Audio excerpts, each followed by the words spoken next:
In Ukraine, the government says President Volodymyr Zelenskyy was in a car accident overnight, but he was not seriously hurt.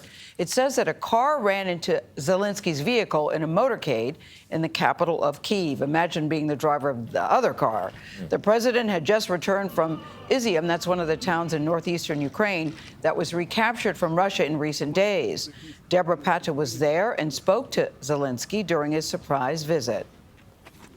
A strong message from President Zelenskyy to Vladimir Putin. Ukraine intends to keep Russian troops on the run, delivered in action as he visited the battlefields of newly liberated towns in Kyiv. President Zelenskyy. And in this brief but frank encounter on a partially destroyed bridge in Izium, fighting words. You see that Russians destroyed, and you see the mashup of this tragedy, but the main thing that we are coming back and we are on the way to the end. Russians held this town for over 6 months, and just a few days ago, this would have been unthinkable.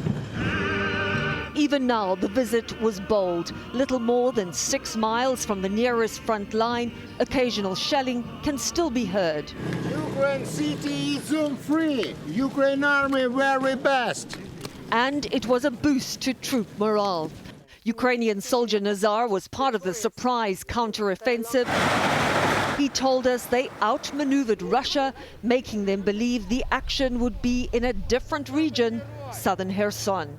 I think it was a part of plan. You beat the Russians at their own disinformation. Yes. For many of the residents, it's been nearly 7 months of hell.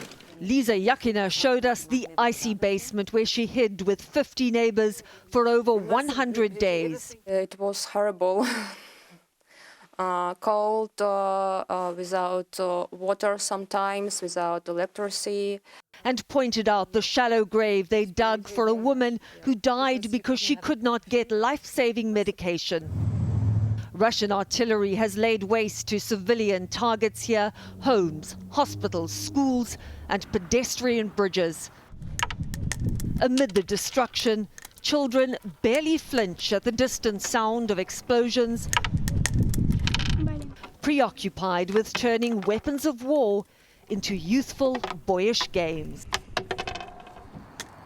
There is still fear here that although Putin's forces have fled, they could plan some kind of retaliation. And just last night, around 8 Russian missiles hit a hydropower plant in Zelenskyy's hometown of Kryvyi, causing flooding in that area, Tony. Debora Patta for us, more haunting pictures from Ukraine. Debora, thank you very much.